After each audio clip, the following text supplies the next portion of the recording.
104. dersi Sünen-i Tirmizi'den. Nahmedu ve nusalli ala Resulihil Kerim.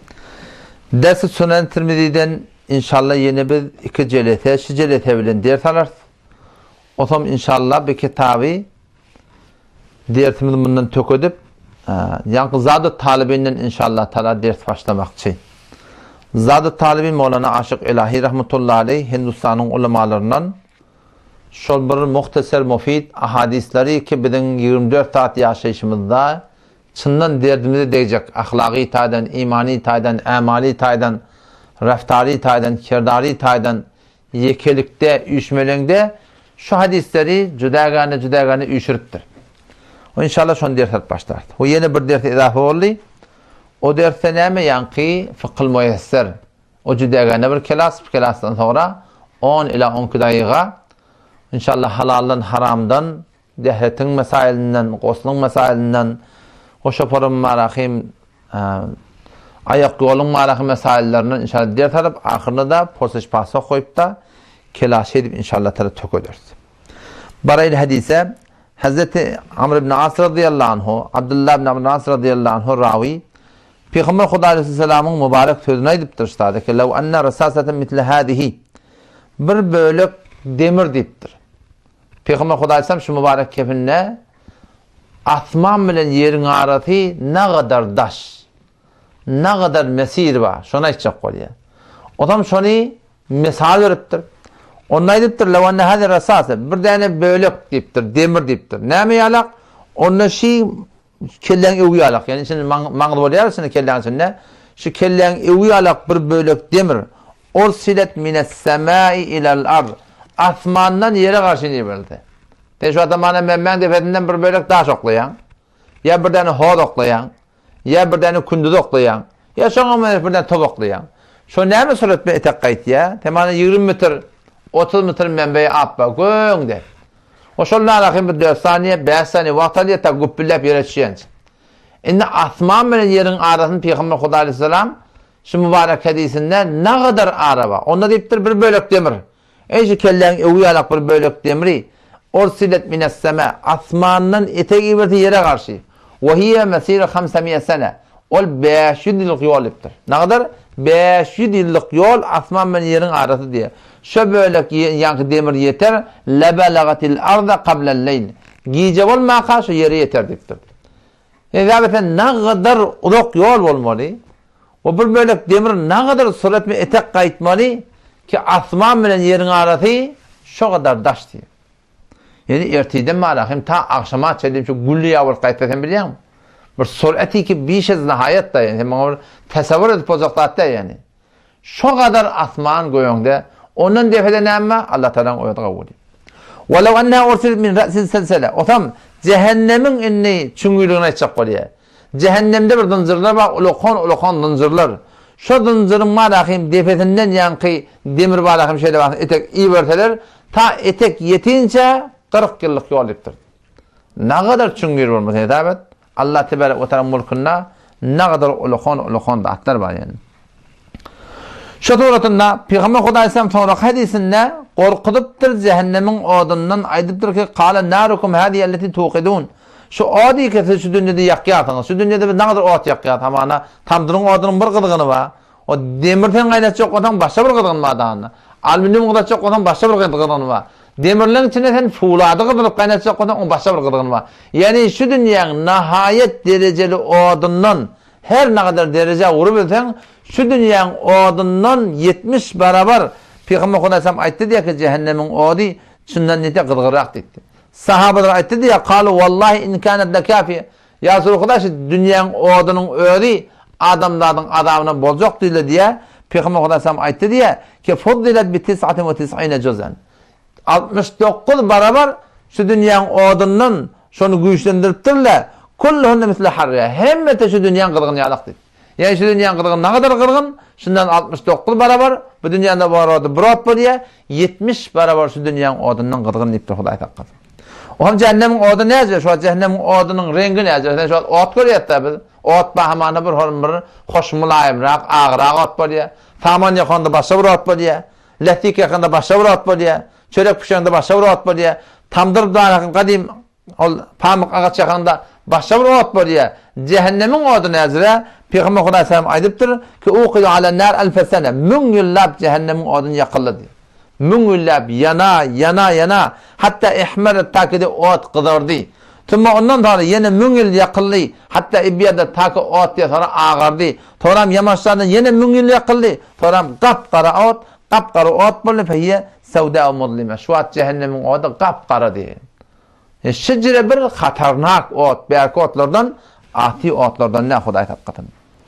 Toran bir vatta bolupdur ki, iştekatin naru ila rabbiha, cehennemin ödü, Allah Teala diye şikayet etti diye. Ya Allah men öz cözüm birbirini ye, men bağdım iyi, men bir bölüm iyiptu, doğal lavudab ben yamtun, fece'ale leha nefeseyn, Allah Tebarek ve Teala şuna diye iki tane dem çekmeni icade verdi diye adam. Cehenneme, yılı iki taraf cehennem nefes çekiyor diye. Nefesen fişşete, biri kışta, o bir nefesen fişsayf, o bir tomsta diye.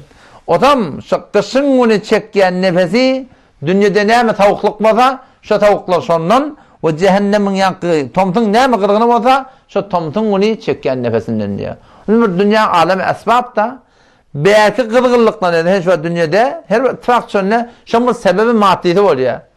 Ama onu gün kolaylattır diye, gün beter kılıptır diye, mayı ozon ne falan oluptur diye, layı ozon baksın, layı ozon ne inçeliptir diye falan oluptur diye.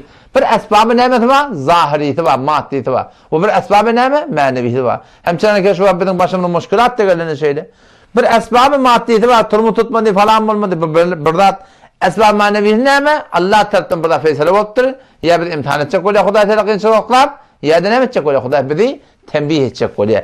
Esbab-ı manevi anırdiyeti, esbab-ı manevi berde, dünyanın da cehennem, yani kışının tavuk olmaklığı, tomtunun kızgın olmaklığına, esbab-ı maddi işe layı, ozonu falan o şu mesailler.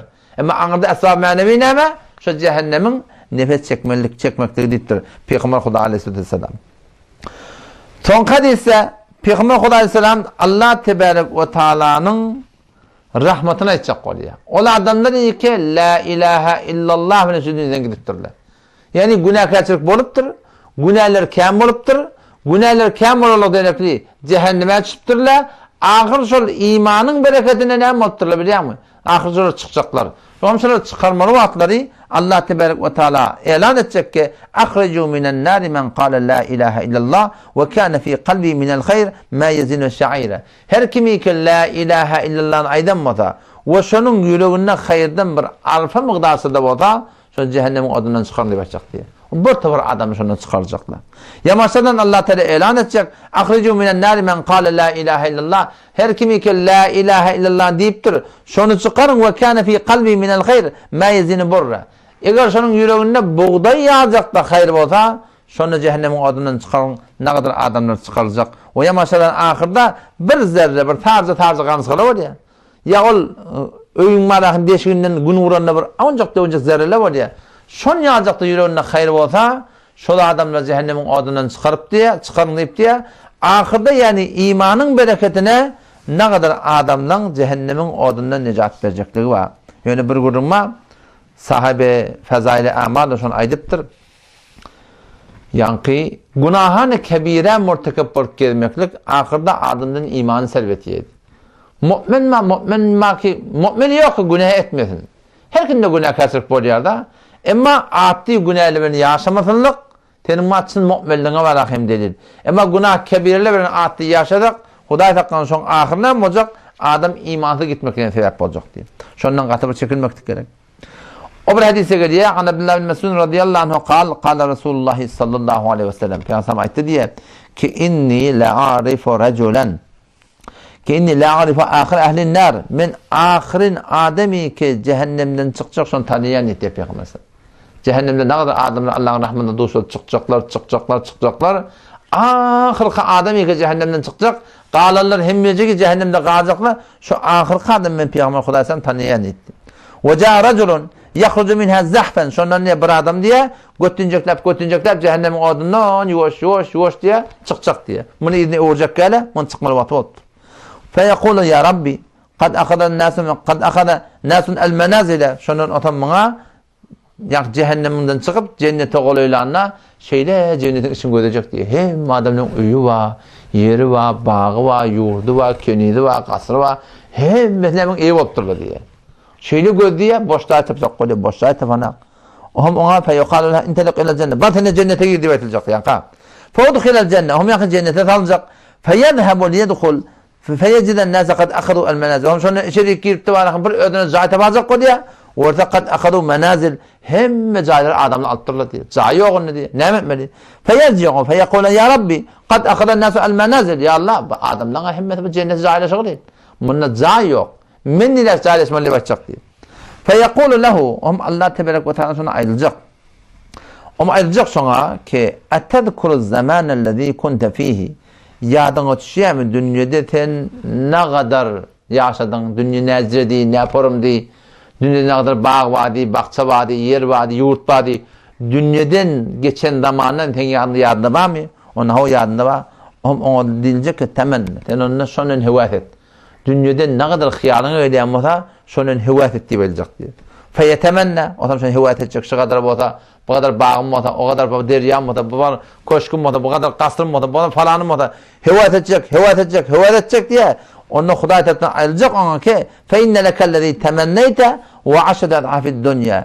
Sana şu yank hüvet eden sana himmeti sana bağ, o sonundan başta dünyadan 10 marabar sana verilecek diye. Yani sen ne kadar hüvet ettir, ola verilecek.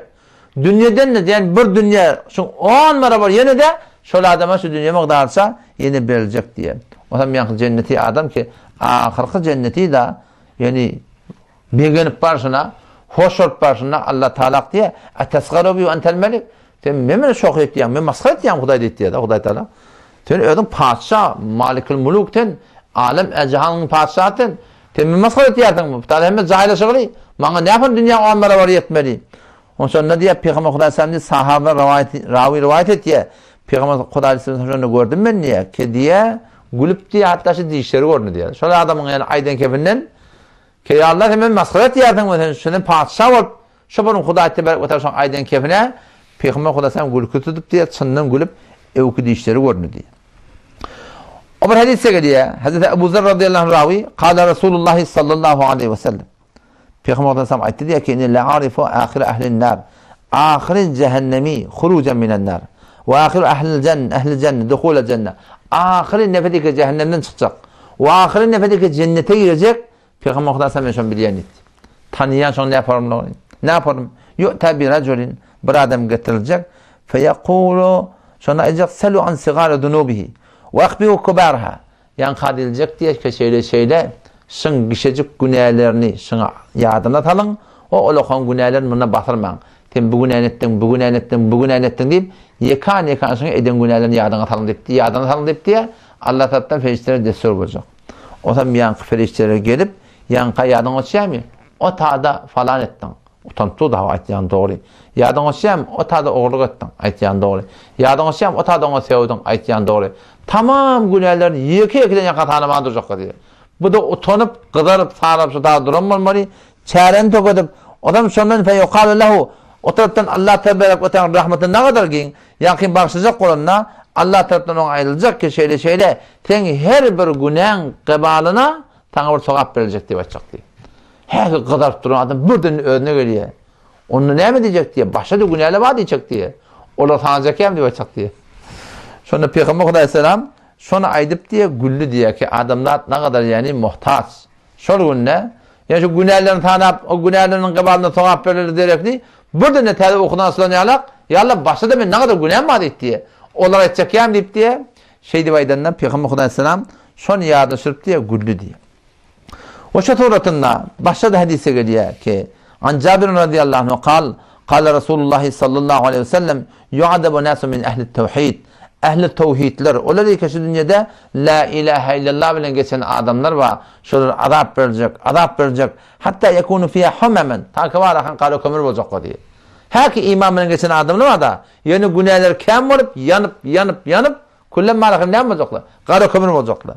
Thumma tudikumur rahme. Sonra Allah Teala'nın rahmeti onlara duş gelip feyuhracun ve yutahuna ala babil cennet. Şöyle onlar cehennem oradan çıkarılıp cennetin kapısına oklanacak diye. Kara kömür adamdır. Anırdan ehli cennet olsam, onlara cennetin tuğlarına şöyle üstüne tepecekler. Eyni deryan kaptalına ya tirgelenine bir akarın kaptalına, gurgan olsun, karısı olsun, akbariyatın kaptalına bir hafiş yandırın. Oşa hafata otta çalamcak koyuyor da. Şu otadan ya burun küt yalak buradadı. Şon yalak bolup şoda da çalamlık bilen şu tada görüp de barahim yamasan yüdügöller ağarıp zat edip Allah tebaraka rahmanı alıp olar ne edecek? Hudaý Taala cennete salacak diýip. Odan şu da dua deýdiň. Allah tebaraka Taala bizi bu kynçylyklary oklap cennete salmasyn. Maktum Şahir rahmetullahi aleyhi näme diýär? Maktum boli tur eliňi köde vur. Eger döde bilsen kılgın bilýär diýär. Tene ot diýip aýtýardyň, oturan ýerinde rahatça oturýar da ot diýen bilen. Emma şeýle turupda elim adamyň köde urda görsen. Köde durdun eliňi tübüşse degende ne kadar bar ahimten awun ýardyň he. Entejik bar ýağ sıranna, tuz sıranna adam ne kadar awun ýar. Ondan rahat o cehennem odyna gelme bolsa, kawatlarda bir jahalat daý yanıp çıkarsa diye de bilýän, yanıp çıkartdan bilýän, yanıp çıkmakla nawten yanıp çıkmadan märi bir elin bir elek degende var hem näçe awik diye. O şak yapar jahalat kep dua diýen Allah tebaraka taala rahmatan tapda bir kynçylyklar biri cennetin jaýlasyn. Assalamu aleykum we rahmetullah.